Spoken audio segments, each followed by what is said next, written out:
এই হলো deadline communications private limited. আপনারা দেখছেন এক্সপ্রেস নিউজ, খবর নেয়, খবর দেয়।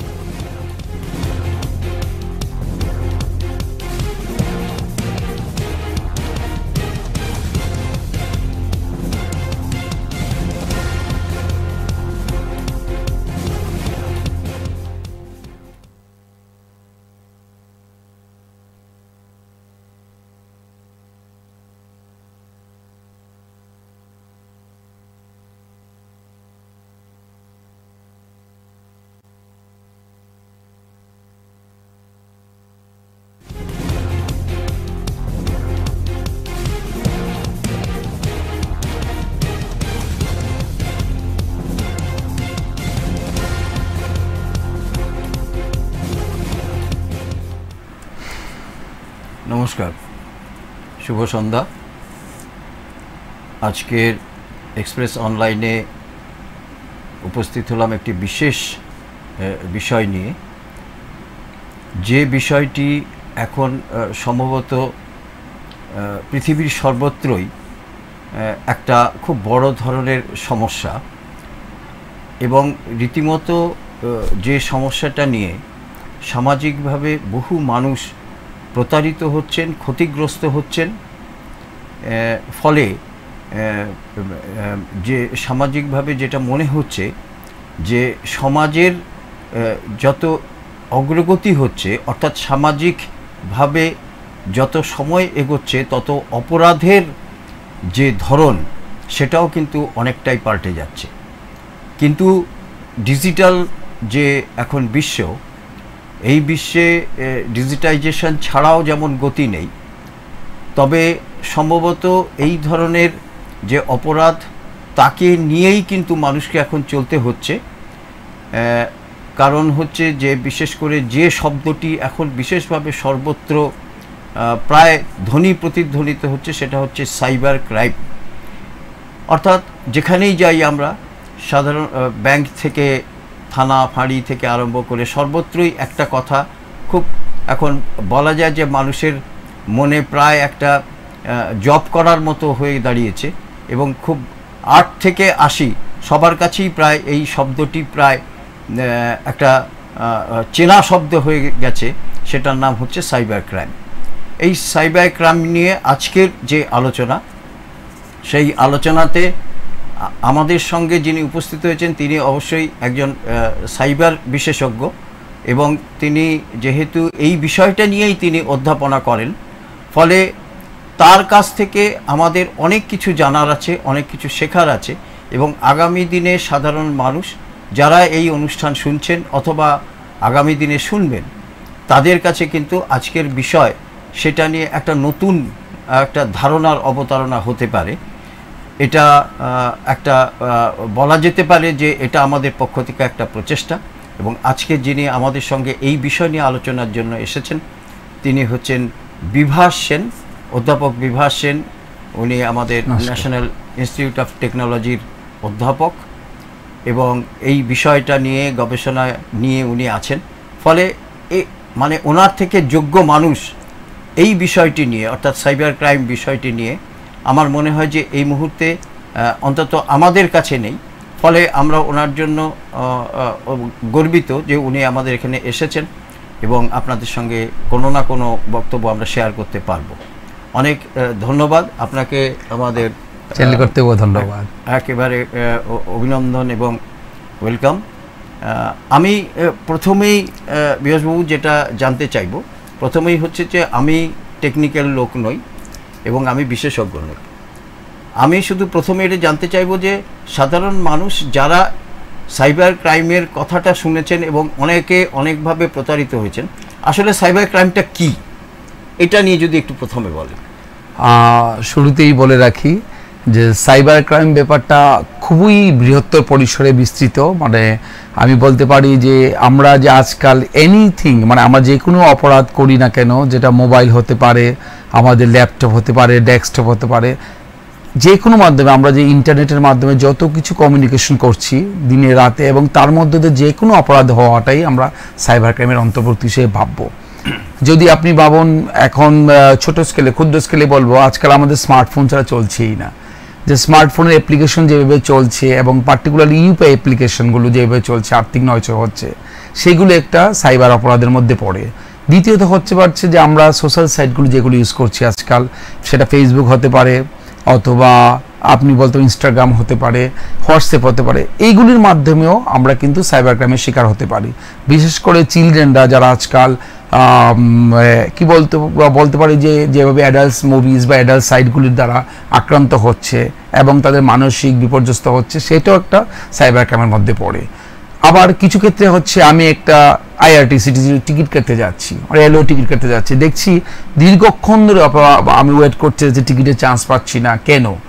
হতে পারে দেখবেন আমাদের হয়তো ভাবতে পারি যে সার্ভার লেভেলে হয়তো কোনো দুর্বলতা হচ্ছে, সেই জন্য আমি পরিষেবাটা পাচ্ছি না, কিন্তু আদৌ তা নয়। অনেক লোক আছে কি করছে, তারা স্প্যাম, পার্টিকুলারলি আমরা যাকে বলি স্ক্যামার বা হ্যাকার, তারা ইচ্ছে করে নানা রকম স্ক্যাম মেল ক্রিয়েট করবে এবং পোস্ট করতে থাকবে ওয়েবসাইটগুলোতে, যেগুলোর মাধ্যমে কিন্তু আপনি একটা কনজেশন লেভেল পেয়ে যাবেন টু কানেক্ট দ্য ডেস্টিনেশন।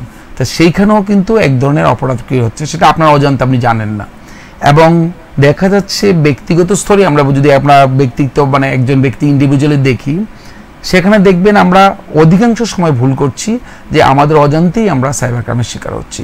তাহলে আমরা সাইবার ক্রাইমকে সংক্ষেপে বলতে পারি এই যে ইন্টারনেটের মাধ্যমে যত ধরনের আন্তর্জাতিক বলুন আর দেশীয় বলুন, যে কোনো অপরাধমূলক ক্রিয়া যেটা আমাদের জীবনকে বিপর্যস্ত করতে পারে, মানসিকভাবে বাচ্চাদের বিপর্যস্ত করতে, ইভেনকে আপনার ভবিষ্যৎ ধ্বংসের দিকে ঠেলে দিতে পারে, সেই সবগুলিকে অপরাধকে আমরা একত্রে সাইবার অপরাধ হিসেবেই যাচাই করবো, সেটা সাইবার ক্রাইমের আন্ডারে পড়ে। মানুষকে খুন করা বা মানুষকে মানে প্রতারিত করা, সেটা ফিজিক্যাল লেভেলে হোক আর এমনিতেই হোক, আজকাল কমিউনিকেশন যুগটা এমন হয়ে গেছে যে এখন মানুষকে প্রতারিত করতে মানুষের পাশে বা তার কাছে যেতে হচ্ছে না, সে ইন্টারনেটের মাধ্যমেই করে দিচ্ছে। ওই যে ক্রাইমটা যেটা এখন খুবই গুরুত্বপূর্ণ সবার জন্য, এটা বোঝা এবং তার থেকে নিষ্কৃতি পাওয়া, সেটা হচ্ছে সাইবার ক্রাইমের মেইন মুখ্য উদ্দেশ্য। তাই আর আমাদের যত ইন্টারনেট ব্যবহার বাড়বে ততটাই আমাদের সাইবার ক্রাইম বাড়বে। না, এই পর্যন্ত আপনি যেটা বলেছেন সেটা একটা সার্বিকভাবে সাধারণ মানুষের এটা বোঝার কথা, কিন্তু এই প্রসঙ্গে যে প্রশ্নটা আসে সেটা যে এই সাইবার ক্রাইমটা এটা মানে যেভাবেই হোক, যেভাবেই ইমপ্লিমেন্ট হোক সাইবার ক্রাইমটা, এটা হচ্ছে কিভাবে, মানে এটা করতে পারা সম্ভব হচ্ছে কিভাবে? আচ্ছা, সে বিষয়ে যেগুলো প্রথমেই বলতে হয়, আমি একবারে বলবো খুব জেনারেল মানে সাধারণ স্তরে। আমাদের আজকাল কি হয়েছে, আমরা সবাই স্মার্টফোন ইউজ করছি, একবারে স্বাভাবিকভাবে স্মার্টফোন ইউজ করছি। স্মার্টফোন হচ্ছে মেইন সোর্স অফ ডেটা, আমাদের যে প্রাইভেসিটা আছে সেটা নষ্ট হয়ে যাচ্ছে। যেমন ধরুন আমি যেটা প্রথমে শুরুতে বলতে চাই যে আজকাল আমরা ফেসবুক দেখতে চাইছি এবং আমাদের বিনোদনের জন্য আজকাল ছোট ছোট রিলস বেরোচ্ছে। আমাদের গভর্নমেন্ট অফ ইন্ডিয়া অনেক টিকটক সাইটগুলিও ব্যান করে দিয়েছে। এখন রিসেন্টলি রিলসের একটা ব্যবহার খুব বেড়ে গেছে।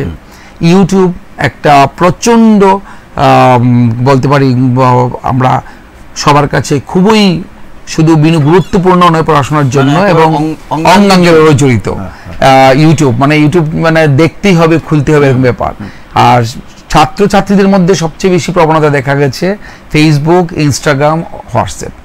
এবং এমন অনেক ভালো ভালো ছাত্রছাত্রী আছে হয়তো কলেজে চান্স পেয়েছে, রিসেন্টলি বন্ধু বান্ধবের সঙ্গে বলেছে তোর ফেসবুক নেই, যেমন একটা স্ট্যাটাস হয়ে গেছে যে তোর ফেসবুক অ্যাকাউন্ট খুলতে হবে, অথবা তাকে বলা হয় যে তুমি হোয়াটসঅ্যাপ অ্যাকাউন্ট খোলো, মানে বাধ্য হয়ে খোলা। আর কিছুটা হচ্ছে আমাদের কাজের তাড়নায় খোলা, দুটোর মধ্যে তফাৎ আছে। যখনই আপনি কোনো কিছু ফেসবুক অ্যাকাউন্ট খুলতে যাবেন আপনার কাছে কিছু ইনফরমেশন চাওয়া হবে, তা আপনি কিছু ইনফরমেশন দেবেন। আমি ফেসবুককে অফিসিয়ালি বলতে পারি না, আমি যে কোনো ধরনের সামাজিক যেগুলো আমাদের আছে সোশ্যাল সাইটগুলো আছে আমি সবগুলিকে একত্রে বলছি। কিছু ইনফরমেশন নিয়ে আপনাকে রেজিস্ট্রেশন করাবে বা আপনাকে বলা যায় যে তার মধ্যে অন্তর্ভুক্তি হতে হবে। এই যে ইনফরমেশনগুলি পাস করছি দিয়ে মানে বিশেষ করে আমার মোবাইল নাম্বার, আমার ইমেল, আমার ডেট অফ বার্থ, আমার নেম, এগুলি আমার জন্য হয়তো শুরুর দিকে আমি এত বুঝতে নাও পারি, কিন্তু দেখা যাচ্ছে এই যে বড় বড় আন্তর্জাতিক কোম্পানিগুলো তারা কিভাবে সাস্টেন করে, তাদের তো আমি তাদের অ্যাপসটা ব্যবহার করছি বিনা পয়সায়, আমি নিয়ে নিচ্ছি, তাহলে তারা বিনা পয়সা আমাকে দিচ্ছে কেন? সেখানেই লুকানো আছে আসল অস্তিত্বটা। তারা কিন্তু এগুলি আনঅফিসিয়ালি বলছি, কারণ অফিসিয়ালি আমি ক্লেম করতে পারবো না, হয়তো কালে আমাকে কেউ বলবে তুমি কেন এই কথা বলে এলে, আমরা কি কখনো করেছি নাকি, প্রমাণ কোথায়, সে প্রমাণও দিতে পারবো না। কিন্তু আপনি ভাবুন না যে স্ক্যাম ফোনগুলো আমাদের কাছে আসে বা স্ক্যাম ইমেলগুলো আমাদের কাছে আসে, কোথা থেকে আসে? আমি তো তাদের কোম্পানির কাছে আমাদের ডেটাগুলো দেই না। তার মানে এটা সবাই জানে, অঘোষিত হোক আর ঘোষিত হোক, যে আমাদের ডেটাগুলি বিক্রি করে দিচ্ছে এই কোম্পানিগুলো, যেই আমাদের ব্যাংকিং বা অ্যাডভার্টাইজমেন্ট কোম্পানিগুলো যারা ইউজ করে। এখন দেখা যাচ্ছে গড়ে সম্ভবত রিসেন্ট একটা সার্ভেতে আমরা দেখতে পেয়েছি ইন্ডিয়াতে একবারে মানে সাধারণ স্তর থেকে উচ্চ স্তরে 16টা স্প্যাম কল আপনি মাসে পাবেনই, মানে মিনিমাম, আমি কিন্তু মিনিমামটা বলছি, ম্যাক্সিমামটা অবশ্য 16টা হলে কি হচ্ছে, আপনি দুদিন পর পর একটা স্প্যাম কল আসবে আপনার কাছে। কিন্তু রিসেন্টলি আমরা দেখতে পাচ্ছি, আমি নিজেও দেখতে পাচ্ছি, আমার স্প্যাম কল আসছে প্রচুর, মানে দিনে আমি 5 থেকে 6টা করে পাচ্ছি, যেখানে দুদিনে একটা পাওয়ার কথা ছিল আমাদের মিনিমাম রেট। তার মানে আমরা স্প্যাম কলের শিকার হচ্ছি। ওরা কি চেষ্টা করে যে আপনি একবার না হোক, 2বার না হোক, 3বার না হোক, একবার তো ধরবিনি আপনি কলটা, তাহলে যদি আপনি ধরে ফেলেন একবার, তাহলে আপনি ওদের চয়েসের লিস্টে এলেন। হয়তো আপনি ধরে শুনে দেখলেন এটা ব্যাংকিং এর আমোদ বা আপনি মানে বিজ্ঞাপনের কল, আপনি কেটে দিলেন, কোনো অসুবিধা নেই। কিন্তু কিছুদিন পরে সে আবার ট্রাই করবে আপনার, কারণ আপনি ওর একবার কলটা ধরেছেন। ওরা আপনাকে ট্রাই করে একবার না এক, আপনার কোনো অসুবিধার সময় হোক, সুবিধার সময় আপনার সঙ্গে সে কথা বলার চেষ্টা করবে। মুখ্য উদ্দেশ্য হচ্ছে কথা বলাটা এবং আপনার সঙ্গে অ্যাডভার্টাইজমেন্টটা দেওয়া। ওটা হচ্ছে বলা যায় স্প্যাম কল, বা আপনি স্ক্যামও বলতে স্প্যাম কল, বাট এটাতে কোনো বিপজ্জনক কিছু নেই, আপনি শুনলেন রেখে দিলেন, এরকম পর্যায়ে। কিন্তু যখন ব্যাংকিং ইনফরমেশনগুলো চায়, সেখানে একটা প্রবলেম হচ্ছে, আপনার কাছে আপনার ব্যাংক ক্লোজ হয়ে যাচ্ছে, আপনি ইমিডিয়েটলি আপনার এই একটা ওটিপি যাবে সেটা দিন, অথবা আপনার আধারটা ব্লক হয়ে যাচ্ছে এগুলি দিন, এই বলে আপনাকে নানাভাবে বিভ্রান্ত করবে।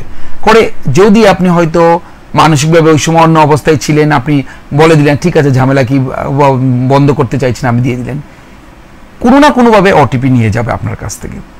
কিন্তু দেখা যাচ্ছে এখন ওটিপি দিয়েও আটকানো যাচ্ছে না, এখন নতুন কিছু পদ্ধতি চলে এসছে, যেটা হচ্ছে সিম ক্লোনিং করে দিচ্ছে। সেখানে ওটিপির প্রশ্ন নেই, আপনি হঠাৎ করে দেখবেন আপনার ওটিপি আসছে না, আপনার কিন্তু টাকা ব্যাংক থেকে চলে গেল, সেটা সিম ক্লোনিং। আর একদম এই প্রসঙ্গে আসতে চাইছিলাম যে এটা আমাদের কাছে প্রচুর অভিযোগ আসে, প্রায় প্রতিদিনই আসে, যে কেউ একটা ফোনটা জাস্ট মানে রিসিভ করার সঙ্গে সঙ্গে দেখা গেল যে তার ব্যাংক থেকে টাকা ডিডাকশন হয়ে যাচ্ছে। এটা কি করে সম্ভব? সেটাই বলছি, মানে আপনি ফোনটা রিসিভ করার জন্য সে ওয়েট করছে। অ্যাকচুয়ালি সেটাকে একটু যদি বলি, আপনারা ইউটিউবে দেখতে পারবেন আজকাল সিম ক্লোনিং বা সিম স্ক্যাম দেখতে পারবেন, ডুপ্লিকেট সিম করে আপনারা যদি সার্চ করেন, আপনারা দেখবেন অনেকেই আজকাল অনেক ব্লগাররা ভিডিও বানাচ্ছে এটা নিয়ে, এবং খুব ভালো। এইটা ওয়ান অফ দ্য মানে রিসেন্ট একটা স্ক্যাম অ্যাটাক হয়েছে, মানে এটা স্ক্যামাররা ডেঞ্জারাস ভাবে করে ফেলেছে। সেটা কি হচ্ছে, আপনার ইনফরমেশন তারা কালেকশন করছে। কিভাবে কালেকশন করে, আমি তো একটা সোর্স বলেই দিলাম আপনাদের, যে ডেটাগুলি যেটা আমরা দিয়ে দিই, মানে বিভিন্ন অ্যাপসে ডাউনলোড বা ইনস্টল করে রেজিস্ট্রেশন করার জন্য না জেনে ব্যাংকিং, সেখান থেকে ওরা নিচ্ছে। আরেকটা হচ্ছে যেটা আমি ইদানিং শুনতে পাচ্ছি গ্রামে গঞ্জে যেগুলি হয় বেশি, সেটা হচ্ছে আমার ছেলে কাউন্সিলিং করতে পারছে না, আমার অজ্ঞতা। অনেক অভিভাবক আছেন যে হয়তো তার ছেলে মেয়ের পরীক্ষার কাউন্সিলিং ফর্মটা ফিল আপ করতে পারছেন না, উনি গিয়ে কি করছে, যে কোনো সাইবার ক্যাফেতে বসে একজন শিক্ষিত বা প্রশিক্ষিত যে ব্যক্তি, যে এক্সপার্ট আছেন এই লেভেলে বলতে পারি, তাকে তার সব ডেটা দিয়ে দিলেন, বললেন আমার কাউন্সিলিংটা করে দাও। ওই ভদ্রলোক তো অজান্তেই কাউন্সিলিং এর জন্য টেবিলে অনেক ফর্ম জমা থাকে, সে ভদ্রভাবে করে দিল, হয়তো সে জানলেও না, সে করে দিল। এমন কিছু ব্যক্তি আছে, ওই ইনফরমেশনগুলো ওদের থেকে কালেকশন করার চেষ্টা করে পয়সার বিনিময়ে, বলে কিছু করবো না, আমরা দেখতে চাই এই গ্রাম থেকে কতজন ভালো ছেলে কাউন্সিলিংয়ে চান্স পাচ্ছে। মানে এমন ভাবে ওদের মানে যারা ওই কাজগুলি করে তাদের প্রতারণা করার চেষ্টা করে। তারা ভাববে ভালো কাজই যখন করছে, ক্ষতি কি, সঙ্গে কিছু টাকাও দিয়ে দে, হয়তো টাকাও পেলাম, সার্ভে করছি আমরা, ওরা বলে আমরা এমন ইনস্টিটিউট থেকে এসেছি, আমরা সার্ভে করছি। সেই হিসাবে ওরা কি করছে, তাদের কাছ থেকে ইনফরমেশন হাতিয়ে নিচ্ছে। আমি অভিভাবকদের প্রথমেই বলবো, যখনই কোনো ছেলেদের ভর্তির জন্য বা কাউন্সিলের জন্য আপনারা অনলাইনে যে কোনো কিছু কাজ করেন, আপনি চেষ্টা করবেন যেন ইনফরমেশনগুলি আপনার প্রেজেন্সে ওরা ইন্টারনেটে দিচ্ছে।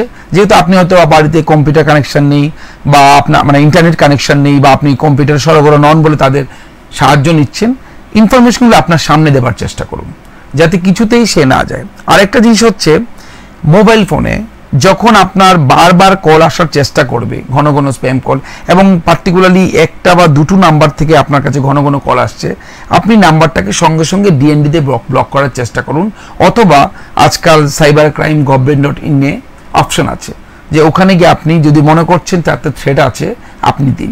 প্রশ্নটা হচ্ছে আমার ওই প্রশ্নটা যে কি করে আমি ওটিপি দিলাম না, অথচ ফোন কল ধরার সঙ্গে সঙ্গে আমার টাকা চলে যাচ্ছে। এটা হচ্ছে সিমটা সে ক্লোনিং করে নিচ্ছে, মানে আপনার যত ইনফরমেশন আছে সবগুলো হাতিয়ে নিয়ে সে সিমটা আগে ক্লোন করছে। সিমটা ক্লোন করছে বলতে আপনার যে প্রোভাইডার আছে, সার্ভিস প্রোভাইডার, তাকে বলবে আপনার ফোনের সিমটা হারিয়ে গেছে। তখন ও বলবে কিছু বেসিক ইনফরমেশন জানতে চাইবে যে আপনার নাম কি, আপনার ডেট অফ বার্থ কি, সে সবগুলো ইনফরমেশন তো অলরেডি কালেকশন করে নিয়েছে।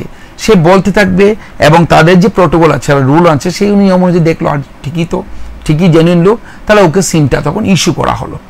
ইভেন কি আপনার আধারেরও ক্লোন করে নেবার চেষ্টা করলো। এখন কি হচ্ছে, সিম আপনার অরিজিনালটা তখনই ডিঅ্যাক্টিভেট হবে যখন ওটা অ্যাক্টিভ হবে। গভর্নমেন্ট অফ ইন্ডিয়া ইনিশিয়েট নিয়েছে, এখন সব প্রোভাইডার যারা সার্ভিস প্রোভাইডার তাদের বলে দিয়েছে যে সিম দেওয়ার মধ্যে 24 আওয়ার্সের মধ্যে যেন ওটাকে অ্যাক্টিভেট না করা হয় ইনস্ট্যান্ট। একটা গভর্নমেন্ট অফ ইন্ডিয়া খুব ভালো স্টেপ নিয়েছে। দ্বিতীয় একটা স্টেপ নিয়েছে যে ওর যে সিম ডিঅ্যাক্টিভেট বা অ্যাক্টিভেট হবে তার জন্য একটা প্রায়র ইন্টিমেশন যেন পাঠানো হয় যে অরিজিনাল ওনার তার কাছে, মালিকের কাছে। তাহলে মালিক জানতে পারবে যে আমার সিমটা ক্লোন হচ্ছে, মানে আমার সিমটা ডিঅ্যাক্টিভ বা অ্যাক্টিভেট হচ্ছে, কি কারণে সে সঙ্গে সঙ্গে যোগাযোগ করতে পারবে। তো এই স্টেপগুলোর মাধ্যমে সিমটাকে ক্লোনিং করে আটকানোর চেষ্টা করছে। কিন্তু সেটা হয়তো আমরা যারা ইন্টারনেট দেখছি, নিউজ পেপার সংবাদপত্র পড়ছি, আমরা জেনে নিতে পারছি। এই প্রসঙ্গে আমি বলি যে এটাকে আটকানো সম্ভব, যে ওয়েগুলোর কথা আপনি বললেন। কিছুটা আমি আরো কিছু বলবো। পুরোপুরি তো সম্ভব না। পুরোপুরি বলতে দেখুন তারা কি করছে, যতক্ষণ অবধি আপনার ইনফরমেশনটা বাইরে না বেরোচ্ছে ততক্ষণ অবধি আপনি নিরাপদ। বেরিয়ে যাচ্ছে, আমাদের সব ইনফরমেশন চোরানো আছে চারদিকে, কোথাও থেকে ইনফরমেশন অ্যাটাক হবে বুঝতে পারবেন না। তাই সর্বদাই আমরা বলি যেটা আননোন যদি কল আসে সহজে আপনি ধরতে যাবেন না, এবং বারবার কল আসতে থাকবে হয়তো আপনার কাছে। তো গভর্নমেন্ট অফ ইন্ডিয়া ওয়েবসাইট ট্রাইয়ের একটা অ্যাপস আছে ডিএনডি, আপনি ওটাকে অ্যাক্টিভেট করুন। আননেসেসারি স্প্যাম করলে গিয়ে ওখান দিয়ে ব্লক করার চেষ্টা করুন। আমি থার্ড পার্টি যেগুলো আছে সাধারণত বাজারে চলে, আমি সেগুলো তো বলছি না, কারণ তারাও ডেটা চুরি করে। আপনাকে একটা সার্ভিস দিচ্ছে বিনা কারণে, হয়তো আপনারা পপুলার আছেন যে আমার কলার আইডি দেওয়ার জন্য তো আমার কাছে অ্যাপস আছে। আমি বারবার বলবো যে কলার আইডি দেওয়ার জন্য যে অ্যাপসটা আছে সেও কিন্তু আপনার কাছ থেকে ডেটা নিয়ে নিচ্ছে। সে যে আপনার ডেটা অন্য কারোর কাছে বিক্রি করছে না তার কিন্তু বৈধ প্রমাণ আমাদের কাছে নেই। সেখানে একটু আমাদের দেখতে হবে। আমাদের প্রয়োজনীয় গুরুত্বপূর্ণ কথা হচ্ছে আমার ব্যক্তিগত তথ্যগুলি বাইরে দেওয়া যাবে না, যদি না খুব প্রয়োজনীয় হয়। তাহলে এই সিম ক্লোনিংটা আটকাবো না। আসলে এখন ধরুন আমাদের পরিসরটা এতটাই বৃহত্তর হয়েছে, বিশেষ করে মার্কেটিং থেকে আরম্ভ করে সর্বত্র, এবং অনলাইন থেকে আরম্ভ করে কেনাকাটা, এই সর্বত্র এত বড় পরিসরে, সেখানে আপনাকে তো কিছু না কিছু আপনার ইনফরমেশন শেয়ার দিতেই হচ্ছেই। তাহলে সেটা ধরে নিয়ে তাহলে আমার সিকিউরিটিটা কোত্থেকে পাবো? তাহলে প্রথম একটা কথা বলছি, যেহেতু ধরে নিলাম আমি আমার প্রাইভেসি ব্যক্তিগত কিছুটা বেরোবেই, আমি সেটা ধরে নিয়ে বলছি যে প্রথম যেটা করতে হবে আমাদের আটকে দিতে হবে। যখনই আমরা কোনো অ্যাপস ডাউনলোড করছি, সেটা হতে পারে গুগল প্লে স্টোর থেকেই করছি, অথরাইজড অ্যাপ, চেষ্টা করবেন যে মানে সিকিউরড নয় এমন কোনো জায়গার কোনো অ্যাপ ডাউনলোড করবেন না।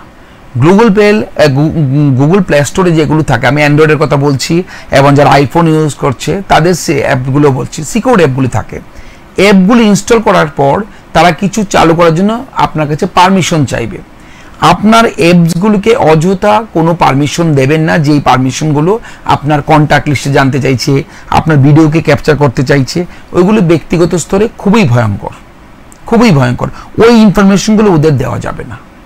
প্রথম কথা, মানে আমি অ্যাপসগুলি বুঝবেন, ধরুন আমি একটা স্ক্যানিংয়ের জন্য অ্যাপ করলেন, যে অ্যাপটা আপনার একটা কাগজকে আপনি স্ক্যান করতে ইউজ করবেন, সে কন্ট্যাক্ট লিস্টে কেন অ্যাক্সেস চাইবে?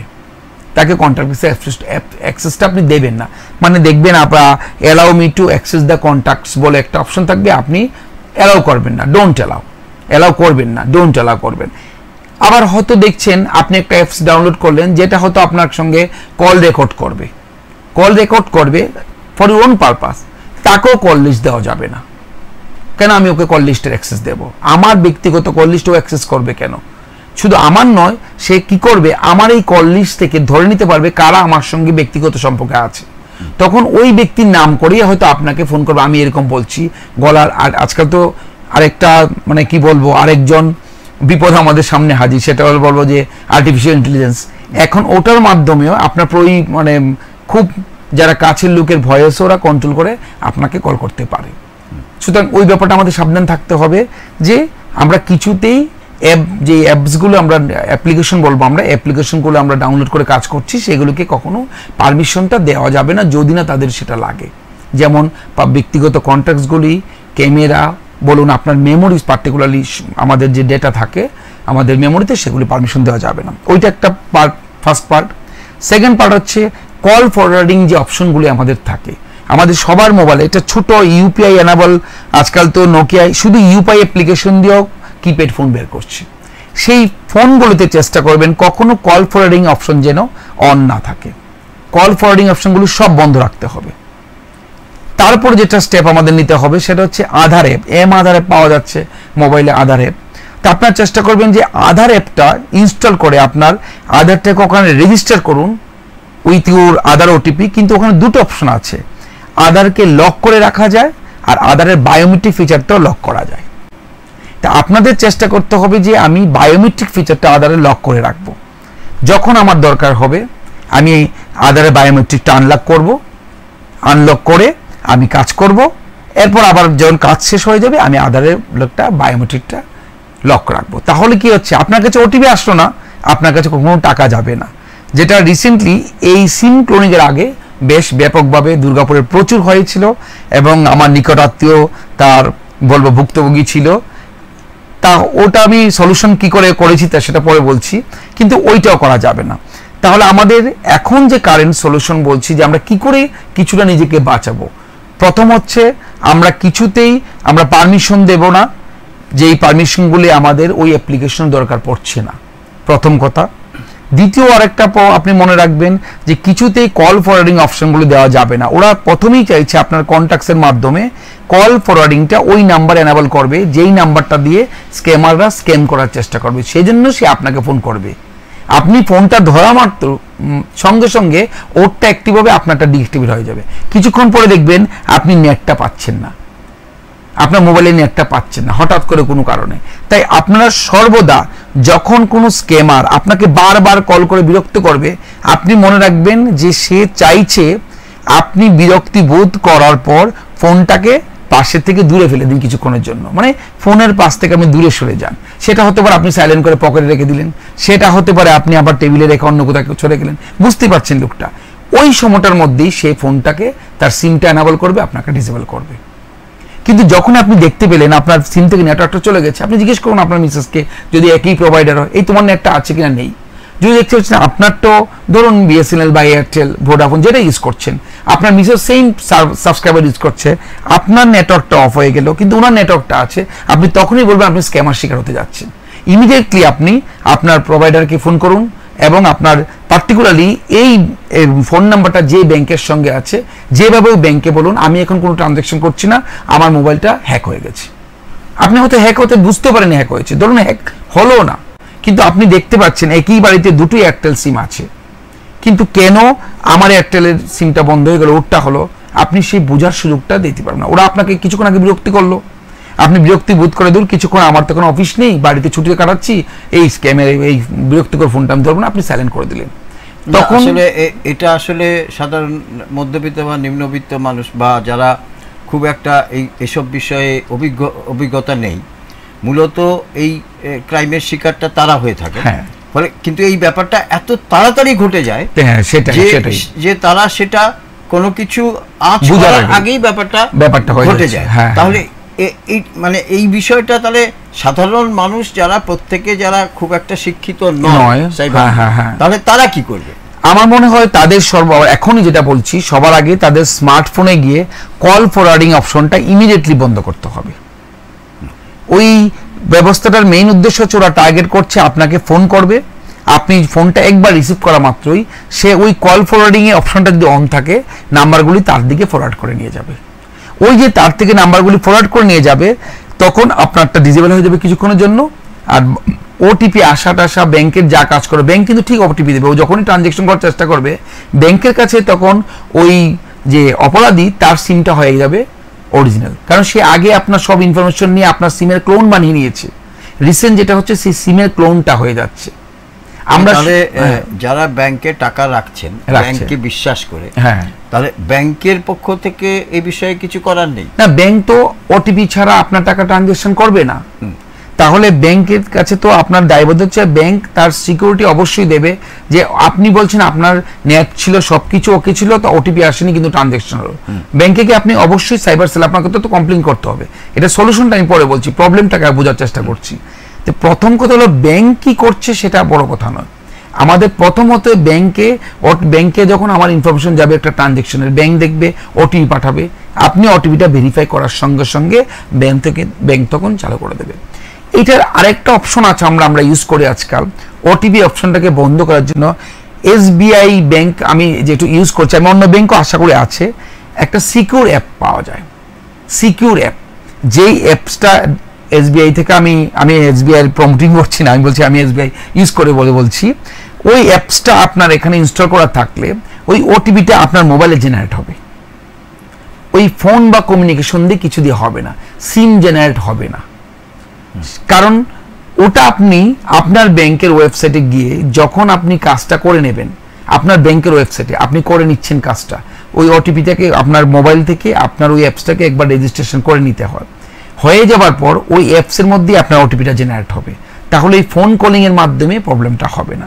সেই সিকিউর অ্যাপসটার মাধ্যমে কিছুটা আপনি সিকিউরিটি আনতে পারবেন।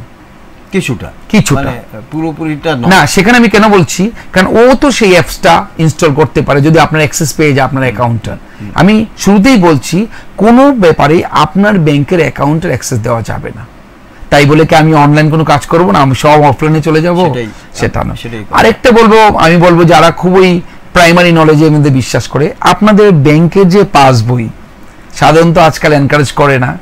এটা আমি আমার গুরুজনদের দেখেছি যারা করে ব্যাংকের পাসবই, খুব সুন্দরভাবে একজন প্রাজ্ঞ ব্যক্তি দেখতাম, উনি রোজ এসেন প্রায় এক সপ্তাহ পর ওনার পাসবইটাকে আপডেট করেন।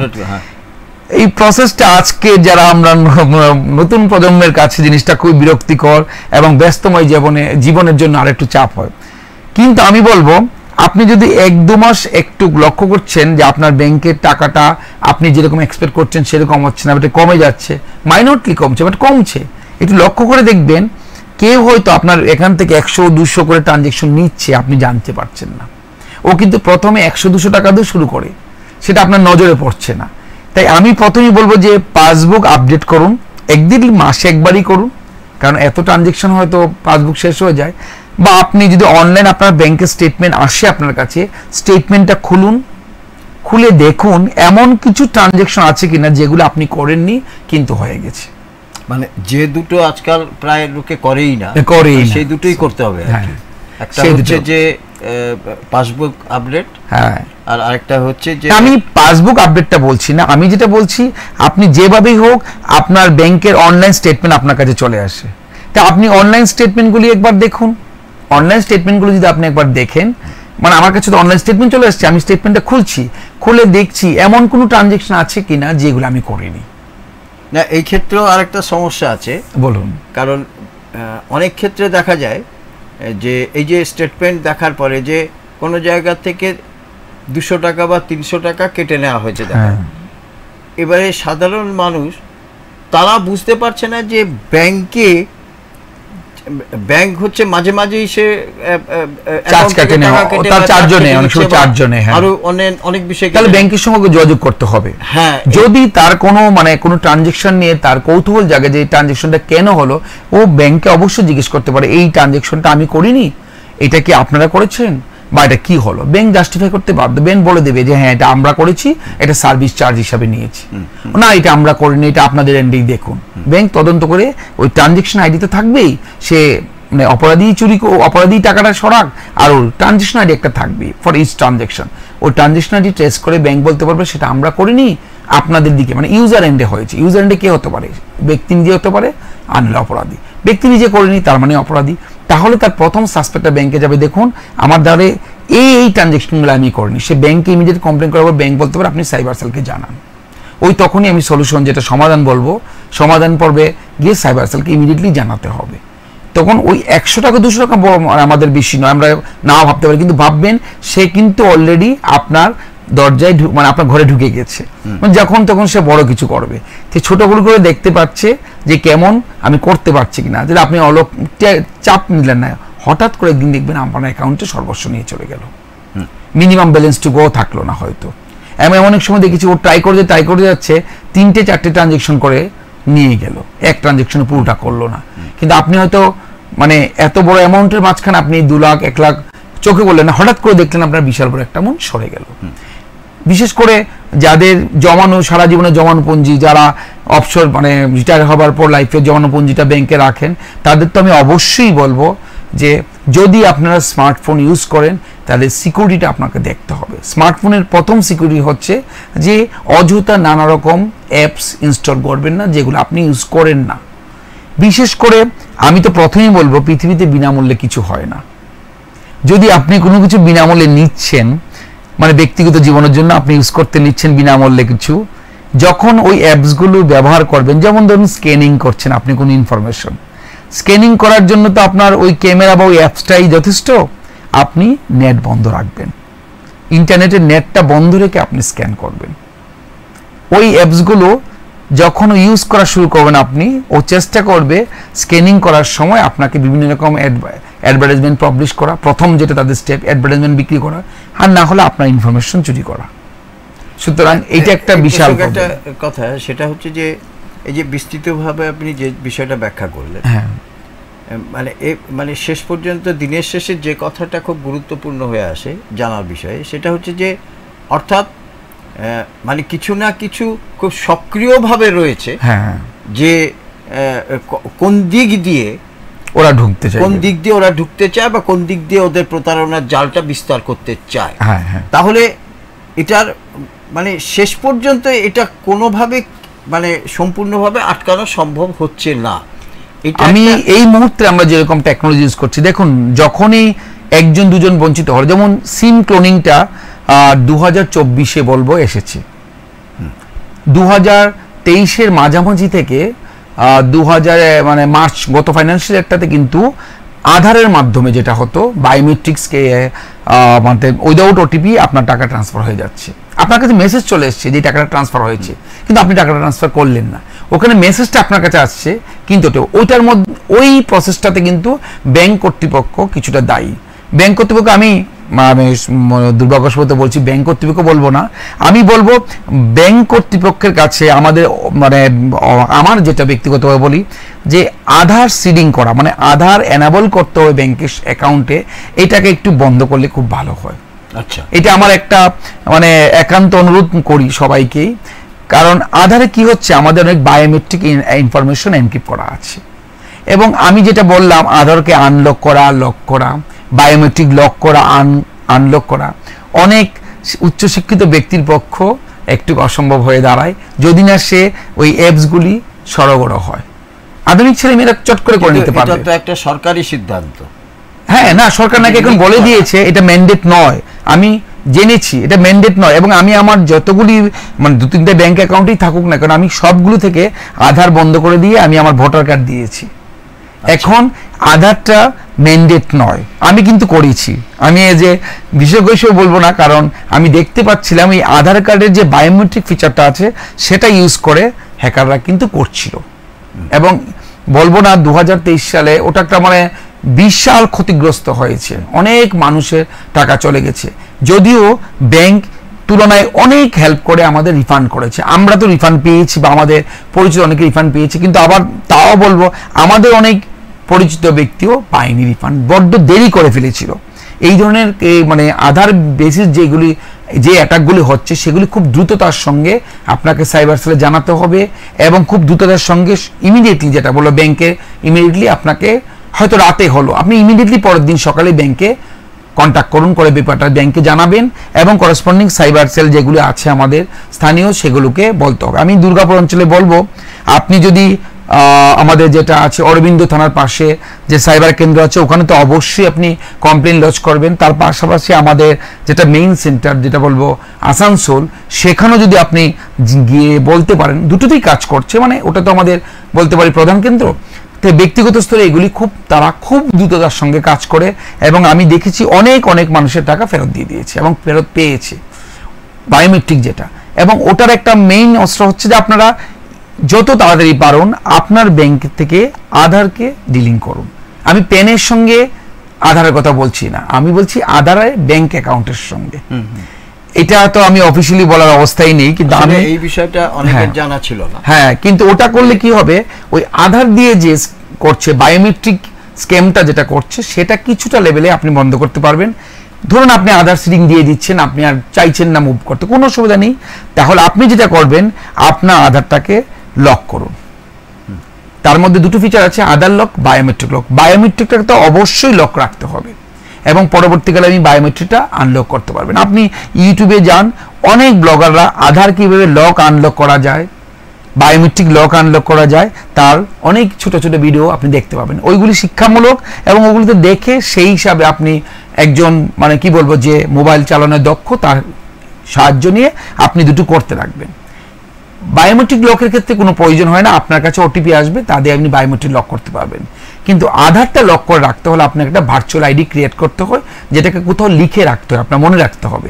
পরবর্তীকালে আধারটা আনলক করতে গেলে আপনাকে ওই ভার্চুয়াল আইডিটা চাইবে না। সার্বিকভাবে একটা ধরুন যে কথাটা আপনি বললেন, হ্যাঁ, যে সাইবার ক্রাইম যে দপ্তরগুলো আছে, সরকারি দপ্তর, হ্যাঁ হ্যাঁ, তাদের কাছে সময় মতো জানালে তারা উদ্যোগী দ্রুততার হয় এবং সঙ্গে কাজ অনেকে করে।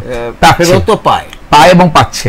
হ্যাঁ, কিন্তু অনেক বড় একটা সংখ্যার মানুষ আছে যারা হয়তো অনেকে ফেরত পাচ্ছেন না, হয়তো নানা কারণ থাকতে পারে, হয়তো তারা ঠিক মতো সময় মতো জানাতে পারেনি ইত্যাদি। কিন্তু এটা তো সমাধান নয় সার্বিকভাবে। আমি বলবো এটা একটা সরকারি দপ্তর, সেখানে যারা যাচ্ছেন, কিন্তু যারা যাচ্ছেন এটা আমার মনে হয় যে তারা অনেকটাই সচেতন আছে, হ্যাঁ, তাদের জানা পরিচয়। কিন্তু এই 150 কোটি মানুষের তো এত মানুষ, তাদের তো সবাই সচেতন নয়। তাহলে একটা জিনিস বলতে পারে সার্বিক ব্যবহার করতে হচ্ছে। হ্যাঁ, তাহলে তাদের বলতে হবে, আমি বলবো যারা যখনই কোনো আমাদের মানে সরকারই বলবো যে যারাই সিম প্রোভাইড করছে, কিছু মানে নিয়মাবলী গাইডলাইন তাদের সিমের সঙ্গে দিয়ে দেওয়া উচিত, যে এগুলো আপনারা করতে হবে। যেমন ধরুন আপনার ওটিপি কিভাবে ব্যবহার করতে হবে, তাদের একটা সচেতনামূলক হলো। আপনি বলুন, আমরা এই আপনার মাধ্যমে আজকে যেরকম আমরা করছি, এরকম ঘন ঘনভাবে আমরা দ্রুততার সঙ্গে সবার কাছে পৌঁছে দেওয়ার চেষ্টা করতে পারি। বা সিম যেখানে কার্ড দেওয়া হবে, সেখানে একটা গাইডলাইন দেওয়া হবে যে এই ফিচারগুলো আপনি ইউজ করবেন না। বা আপনি যেখানে সিম কার্ড ইস্যু করতে চাইছেন, যদি আধার কার্ড ছাড়া আপনার সিম ইস্যু করা যায়, আপনি অবশ্যই আপনার ভোটার কার্ড বা ড্রাইভিং লাইসেন্স দিয়ে ইস্যু করার চেষ্টা করুন। মানে বায়োমেট্রিক ফিচারযুক্ত যেগুলো আছে না দেবার চেষ্টা করুন। বায়োমেট্রিক ফিচারটা আমি একবার যদি আমার বেরিয়ে যায় বাইরে থেকে, আমার হাতের ছাপ বা আমার রেটিনার যদি কেউ ক্লোন করার চেষ্টা করে, বিশেষ করে হাতের ছাপটাই করতে পারে, চোখের রেটিনাটা এত সম্ভব হয় না, যে হাতের ছাপটা যদি ক্লোন করতে পারে, অনেক বায়োমেট্রিক ফিচারে শুধু আপনার ইনফরমেশন ব্যাক করা। একটা জিনিস যেটা, যে যারা এই ক্রাইমগুলো করে তাদের শিকড়টা এত গভীরে, ধরুন যে আমাদের দেশে যে নিয়ম অনুযায়ী যে বিভিন্ন যে নেটওয়ার্ক আছে, আপনার সিমের যে বিভিন্ন কোম্পানি আছে, তাদের সেখান থেকে আপনি 8টা-9টা সিম আপনি নিতে পারেন। হ্যাঁ, অযথা নেওয়া উচিত নয়। এবং সেগুলো, এবং আপনি বিভিন্ন জায়গা থেকে যখন নিচ্ছেন এবং আপনি যখন ইনফরমেশনটা প্রোভাইড করছেন, সেখান থেকেও নিশ্চয়ই কিছু না কিছু শেয়ার। না, সেটা আমি এমন বলতে পারবো না। তাহলে হয়তো সার্ভিস প্রোভাইডার যে সিম প্রোভাইড করে, তারা বলবে আমার প্রমাণ দিন, আপনি কি করে বলতে পারলেন? না, আমি সেই দাবি করছি না। আমি বলছি ওরা কিন্তু সাধারণত যারা হ্যাকাররা চুরি করে, ওই সিম প্রোভাইডার থেকে সিম লস্ট কেস করে, তখন তারা ওখানে ইনফরমেশন প্রোভাইড করে। তার মানে ওই প্রোভাইডারে কিন্তু আপনি যে মানে মূল ব্যক্তি, সেটা কিন্তু ওরা যাচাই করে। তো সেটা যাচাই করার জন্য বলছিলাম, আপনার ইনফরমেশনটা আপনি হোয়াটসঅ্যাপ বা ফেসবুক বা কোথাও দিয়ে দিলেন, বা আপনি হয়তো কোথাও কোনো প্রমোশনাল ইভেন্ট চলছে, আপনার নাম, রোল নাম্বার, ইমেল আর আপনার ফোন নাম্বারটা দিয়ে দিন, আমরা আপনাকে কল করে নেব। আপনাকে বলতে পারে হয়তো কোথাও কোনো লটারি হচ্ছে, যে আপনারা পুজোর সময় বিভিন্ন জায়গায় জিনিসপত্র কেনাকাটি করবেন, সেখানে হয়তো আপনার কোনো প্রমোশনাল অফার দিল, আপনি এটা দিয়ে দিন। আমি সবসময় সবাইকে বলবো, যদি আপনার পয়সা সেভ করতে চান, যে কোনো মলে গেলেও আপনাকে আজকাল অনেক অফার টফার দিচ্ছে করছে, আপনি মল বা ব্যক্তিকে আপনার কমিউনিকেশনে যদি আপনি দুটো সিম ইউজ করেন, ব্যবহার করেন, ব্যাংকের সঙ্গে যে নাম্বারটা লাগানো আছে, মানে আমাদের মোবাইল নাম্বারটা যুক্ত আছে, সেটাকে সর্বত্র ব্যবহার করবেন না। মানে যাকে তাকে আপনি ওটা দেবেন না, এই ইনফরমেশন তো আসতেই পারে। এবং ব্যাংকের সঙ্গে যুক্ত আছে যে নাম্বার, মানে মোবাইল নাম্বারটা, আমি বলবো না তার জন্য সবাইকে দুটো সিম ব্যবহার করুন, আমি কখনো সেটা বলছি না। আমি সাধারণত বলতে চাইছি যে যেই নাম্বারটাতে মানে আমাদের যুক্ত আছে, দ্যাট মিনস কি বলবো, আমাদের মোবাইল নাম্বারটা যুক্ত আছে, সেটাকে অযথা বিভিন্ন জায়গায় ব্যবহার করা থেকে বিরত রাখতে হবে। এটা হচ্ছে আমাদের প্রথম মূলত ব্যাপারটা। আর ইউপিআই ট্রানজ্যাকশন, আজকাল তো সবাই পয়সা ক্যারি করাই ভুলে গেছে।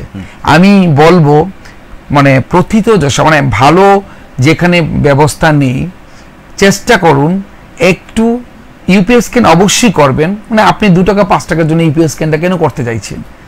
যেই ব্যক্তির কাছে ইউপিআই স্ক্যান করে দিচ্ছেন, তার যদি প্রপার ইউপিআই স্ক্যান কাজ না করে বা বাউন্স করে, আপনার অনেক সময় হয় দেখবেন আপনার ইউপিআই স্ক্যানটা কাজ করে না, আপনি মাল্টিপল টাইম ট্রাই করছেন, করবেন না।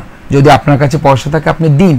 কিছু কিছু ক্ষেত্রে হয় অনেক সময় স্কিমার বসানো থাকে যে ইনফরমেশন রিট্রিভ করার জন্য, যেটা এটিএম কার্ডের ক্ষেত্রে হয়, এটিএম কার্ডকে ক্লোন করার চেষ্টা করে স্কিমারের মাধ্যমে। এটা একটা ভয়ঙ্কর জালিয়াতি। মানে আপনি যখন এটিএমেও টাকা তুলতে চাইবেন, আপনি এটিএমের কি বলা, যেখানে আপনি কার্ড পাঞ্চ করছেন সেটা একটু ভালো করে লক্ষ্য করবেন। সেখানে দেখতে বহু ভিডিও হয়েছে, ভিডিও দিচ্ছে, জনসচেতনতামূলক অনেক কাজকর্ম হয়েছে। তারপরেও আজকাল দেখা যাচ্ছে অনেকে নিজের পিন নাম্বার দিয়ে টাকা তুলতে পারছে না বলে অপরিচিত ব্যক্তি দিয়ে টাকা তুলছে। আমরা প্রথমেই বলবো, যদি এরকম কোনো প্রয়োজন কখনো পড়েন, আপনি অপরিচিত কোনো ব্যক্তিকে আপনার পিন দিয়ে টাকাটা তুলতে চেষ্টা করবেন না। আমি সেটা বলছি অতি সাধারণ লেভেলে, অনেক মানুষ যেখানে তার কি বলবো সাইবার জ্ঞান বলতে খুবই কম বা সে জানে না।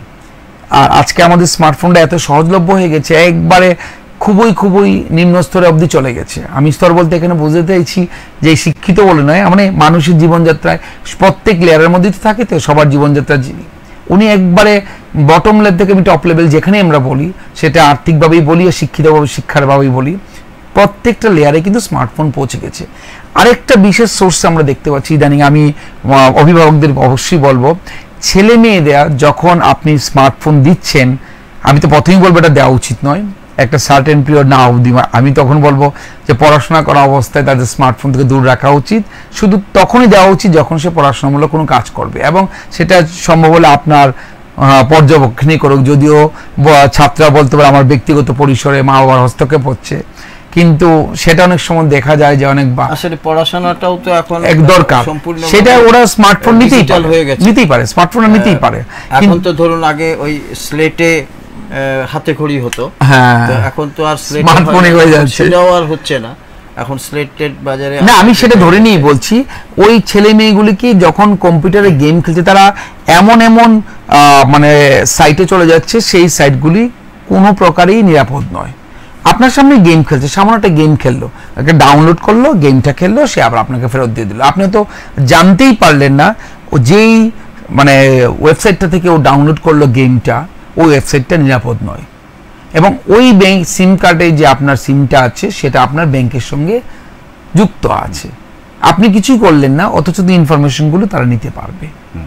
আমরা বলি না যে আমরা যে অনলাইন ট্রানজাকশন করছি খুব সেফ বলতে কিছুই হয় না, কিন্তু ব্যাংকিং সিস্টেমটা এমনভাবে করে রেখেছে যে ওই একটা আমরা যেটা এনক্রিপশন বলি, এনক্রিপশনভাবে মেসেজটা স্ক্যামারদের সামনে দিয়েই যায়, কিন্তু ওরা কিছু করতে পারে না, এনক্রিপ্টেড বলে। তাদের টার্গেট থাকে ওই এনক্রিপশনটাকে কি করে ডিক্রিপ্ট করা যায়, সারা চেষ্টা করতে থাকে।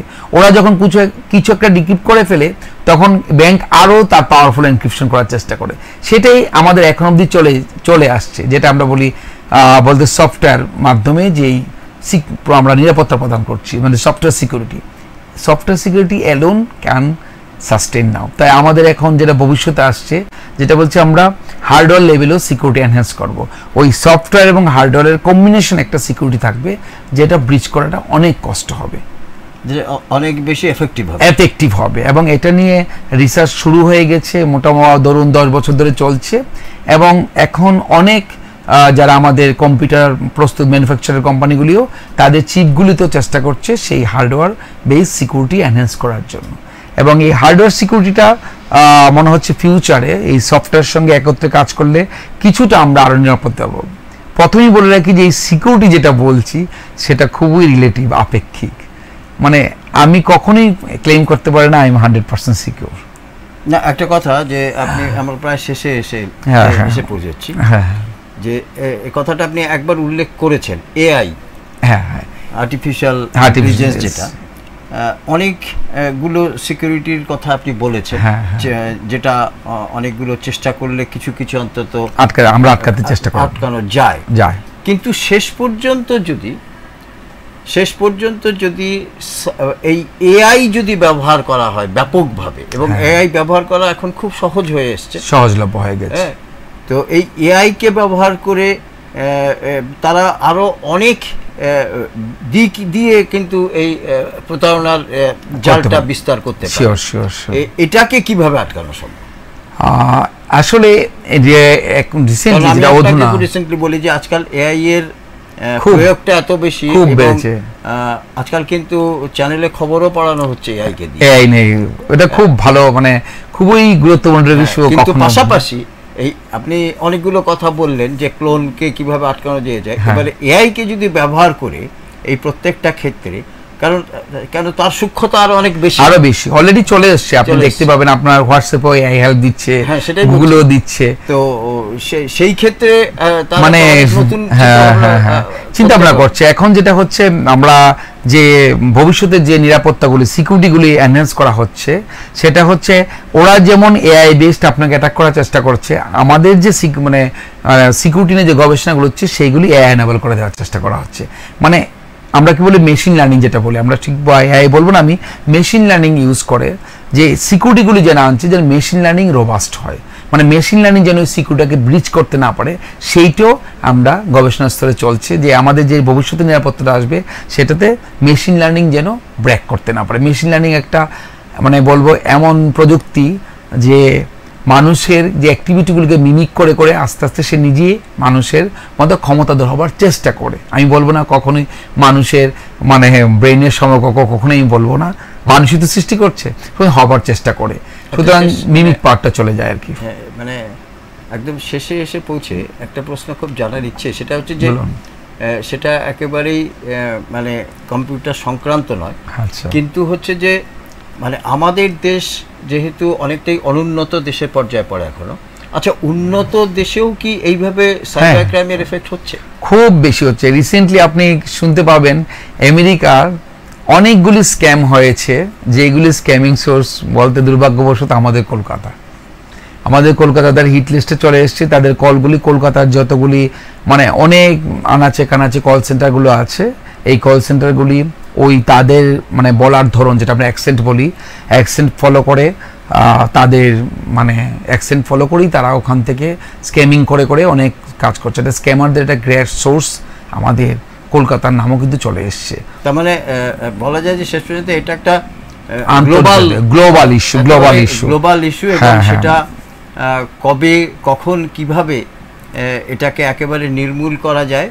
আমি শুধু একটু অ্যাড করছি, শেষ বাবা সবাইকে বলছি যে আপনারা স্মার্টফোনের ব্যবহার সম্বন্ধে একটু সতর্ক হন। অযথা যখন তখন কিছু মানে প্রয়োজন নেই আপনি ব্যবহার করার পর দেখছেন আপনার কাজে লাগছে না, ওটাকে আপনি রিমুভ করবেন, ডিলিট করবেন না, অ্যাপসটাকে পুরো আনইনস্টল করে দেবেন আপনার সিস্টেম থেকে। আর যেখানে আমরা কি করি, সর্বক্ষণ আপনারা জিপিএস চালু করে রেখে ওয়াইফাই কানেক্টেড করার চেষ্টা করি। আপনি চেষ্টা করুন আপনার হ্যাবিটের মধ্যে যখন আপনার প্রয়োজন পড়ছে না আপনি ইন্টারনেট থেকে ডিসকানেক্ট থাকুন, সেটা সিমে হোক আর মোবাইল হোক। ওইটুকু সতর্কতা আপনাকে অনেকগুলি কনকারেন্ট অ্যাটাক থেকে বাঁচাতে পারবে। অনেক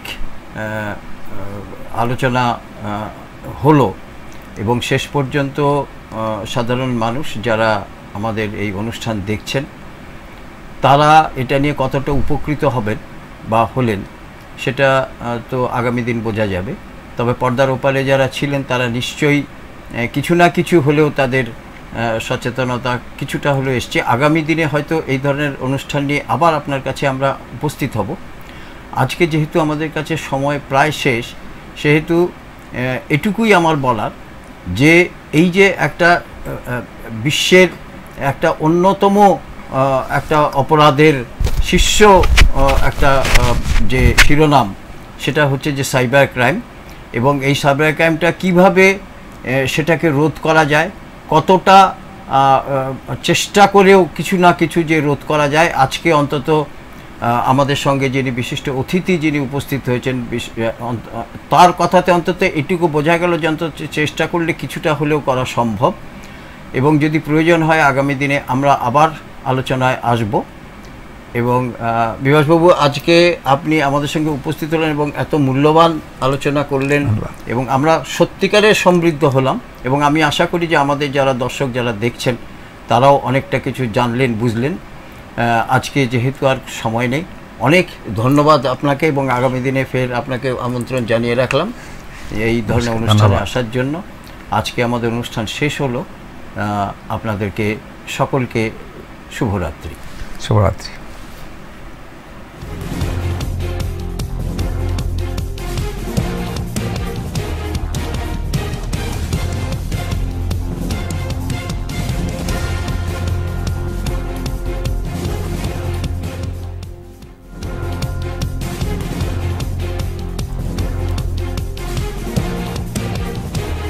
এই হলো ডেডলাইন কমিউনিকেশনস প্রাইভেট লিমিটেড। আপনারা দেখছেন এক্সপ্রেস নিউজ, খবর নেয় খবর দেয়।